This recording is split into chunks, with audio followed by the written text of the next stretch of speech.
So this is the first part of the Khud campaign, world exclusive diagnosis of Fleet Street, that is the English language newspaper published from London, England.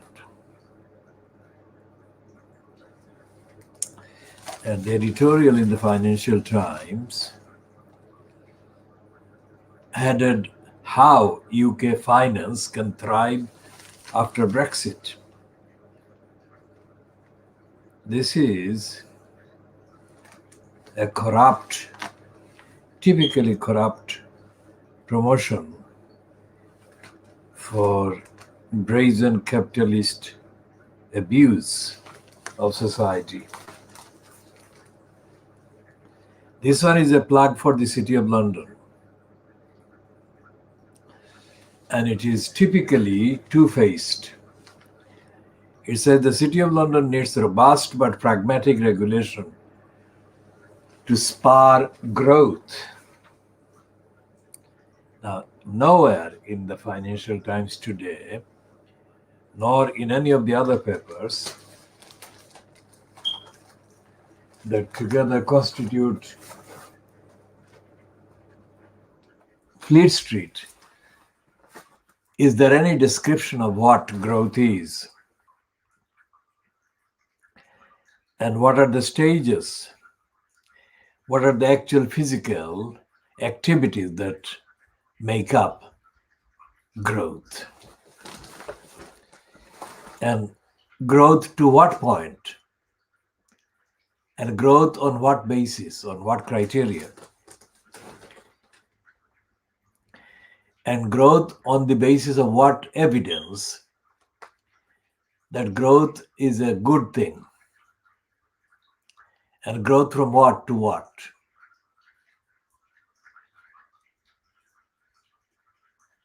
This is stagnant, completely stagnant, and morally dead sloganeering by the agency of capitalist abuse and corruption, which is what the Financial Times is playing the role of.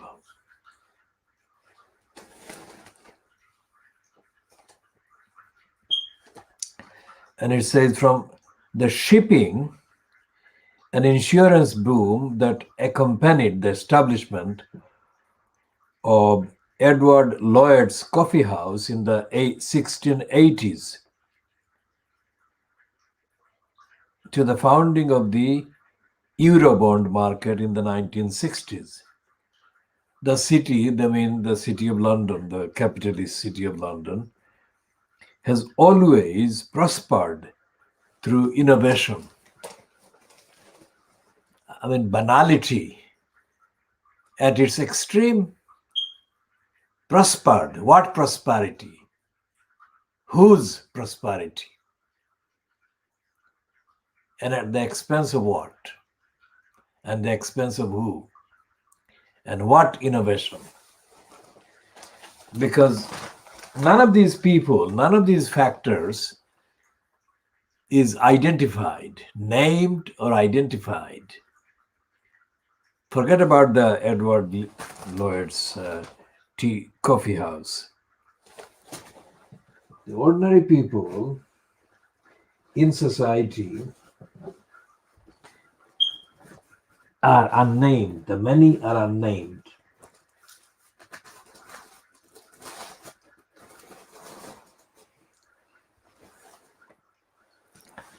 And so therefore their contributions and the potential contribution or potential for contribution, these are all forgotten, overlooked, denied.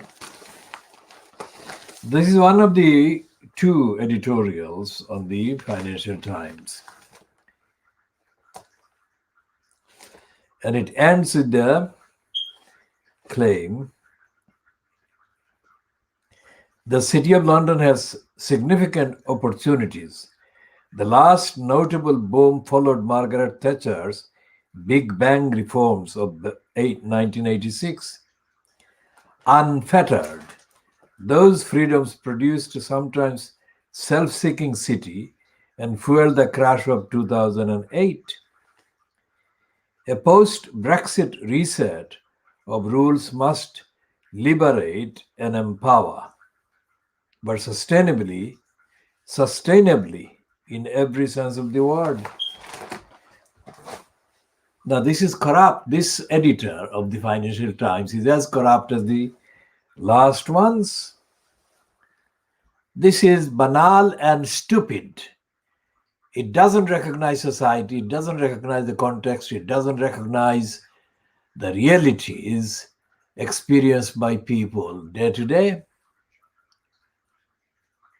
And it doesn't actually have the honesty and the courage to say that the City of London and the UK financial capital, which is the City of London, which physically now exists in part on the Isle of Dogs in the London Borough of Tower Hamlets in the east end of London. Canary Wharf. It's a offshore island, and in the papers yesterday they admitted that a very large number of businesses have shifted their bases from the City of London to 3 cities in the European Union. And so therefore there is no recognition in this editorial in the Financial Times that the reason why the Financial Times is actually running this editorial is part of the bandwagon for promoting the myth that the UK out of the European Union has as many opportunities and capacities to prosper. That is a complete lie, because prosperity is comparative, it's relative, and it is dependent on the synchronization and the facilities and harmony among the various participants. And as the supply route, the imports that the UK has to make imports from the countries of the European Union, the imports are going to be made more difficult by the day. And this difficulty is going to be borne by the ordinary person, the consumer so-called, because the big business conglomerates that are going to and do control the imports are going to transfer the cost, additional cost onto the shoulders of the consumers and the customers. So rather than taking back control, it is giving away control, as was going to be inevitable.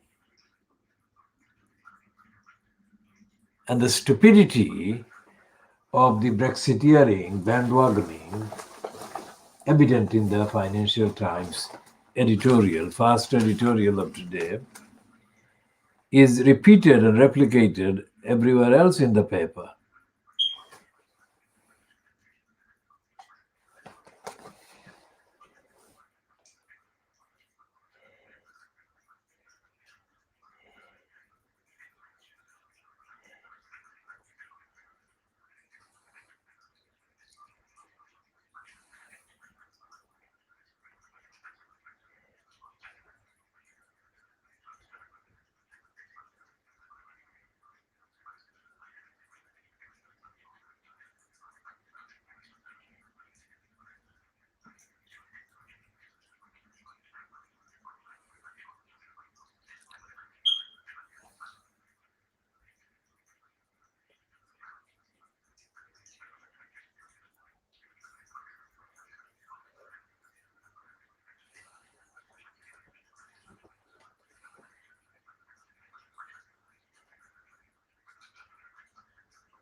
And there is a piece under Notebook by Sebastian Payne about the Labour Party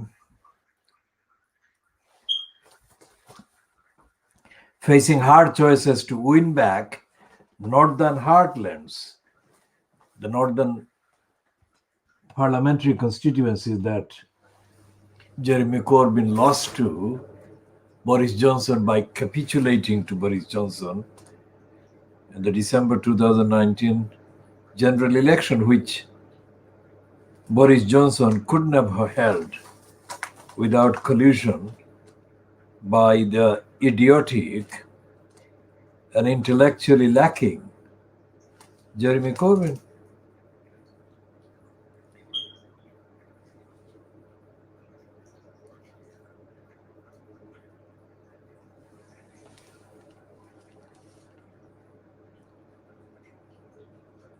And there is a cartoon on this same page, page 20 of the Financial Times, about Boris Johnson's UK lockdown. And one of the characters in the cartoon by Banks, Banx, is saying, he, that is Boris Johnson, can't decide whether to be indecisive or undecisive. It just about sums it up. And there is a letter, which is the top placed letter by Sainsbury of Tarville, who is described as the former UK Minister for Science and Innovation, London SW1 UK. He is a member of the House of Peers. He is responding to yesterday's Financial Times editorial.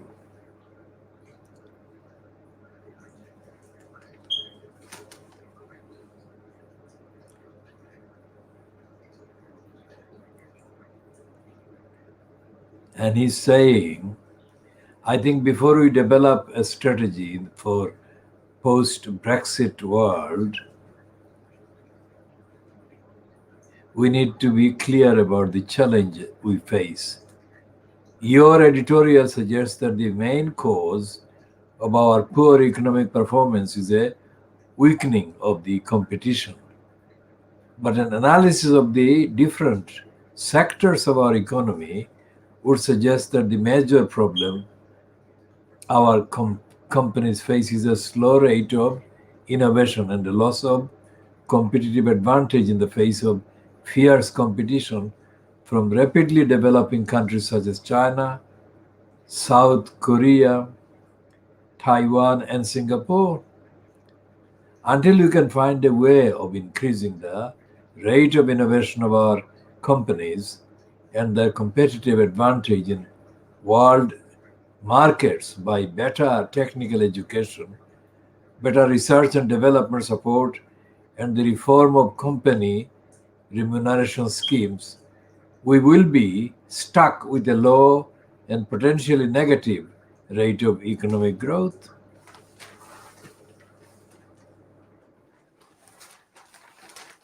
Again, that term growth.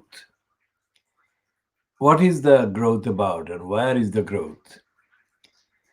That has to be explained, but they don't explain, they don't even describe. And that applies to the coverage or the cover up of the COVID-19 pandemic and the government's response or failure of government's response to the pandemic.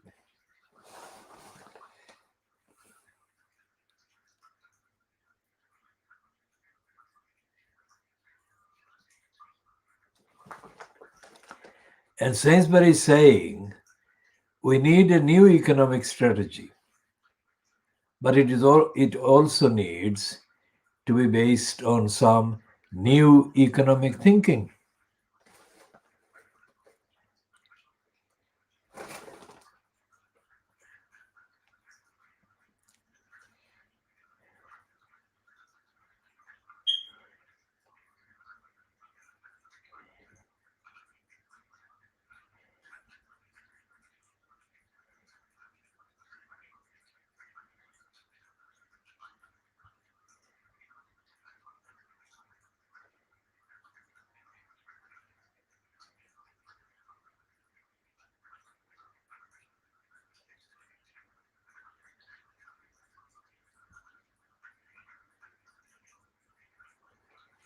And there is a letter which is lamenting the death of the retail chain Topshop.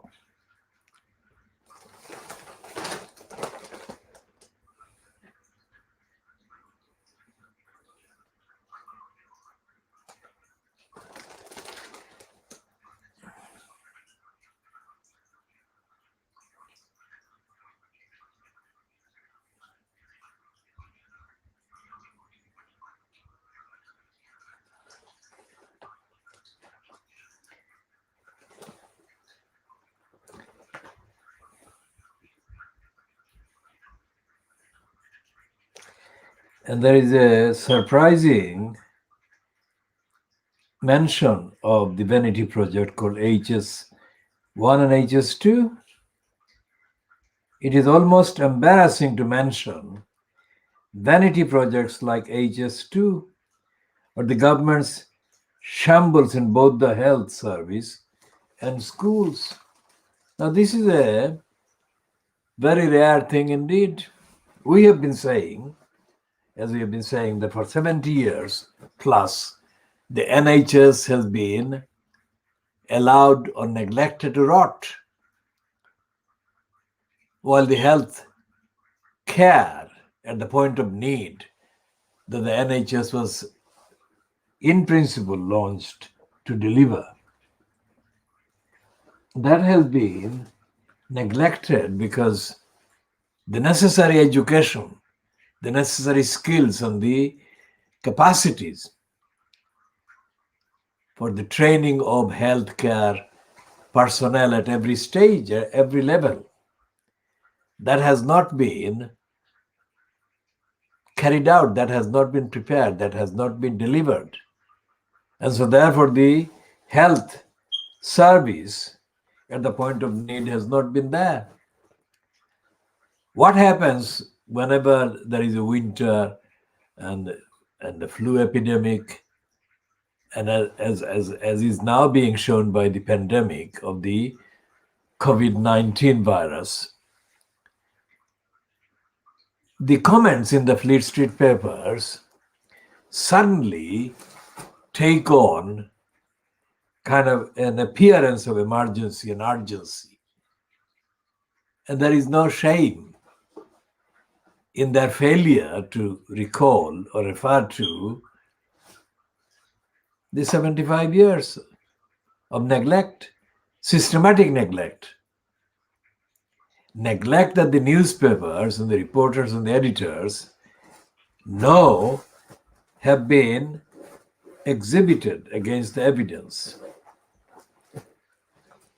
And the papers have not been reporting this. Not even now, when they are carrying the daily contradictory pieces about increase in the infection rate and the government's failure to introduce the lockdown early enough,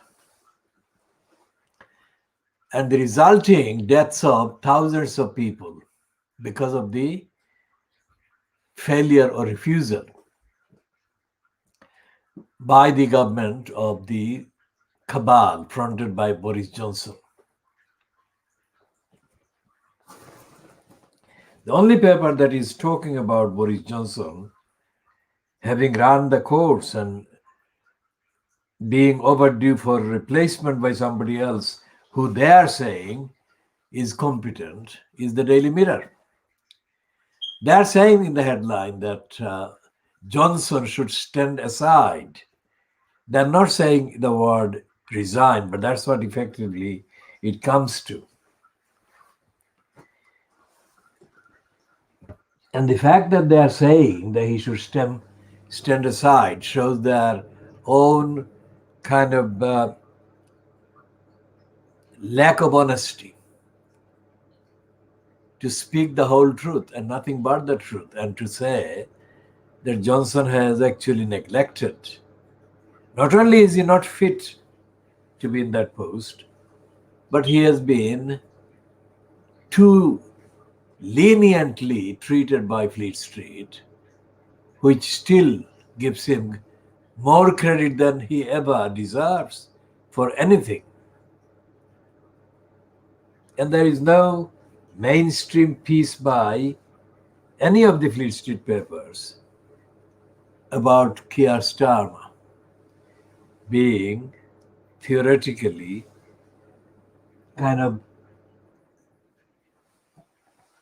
waiting to enter number 10 Downing Street as a result of the collapse of the Boris Johnson fronted cabal.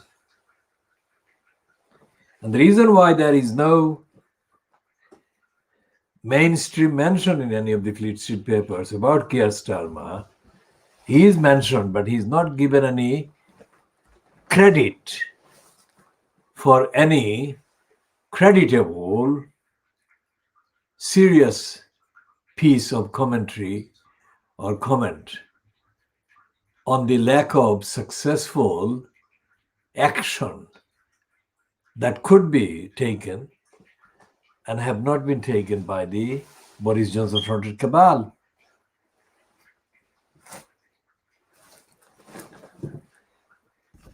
We shall be talking more on this in the next part.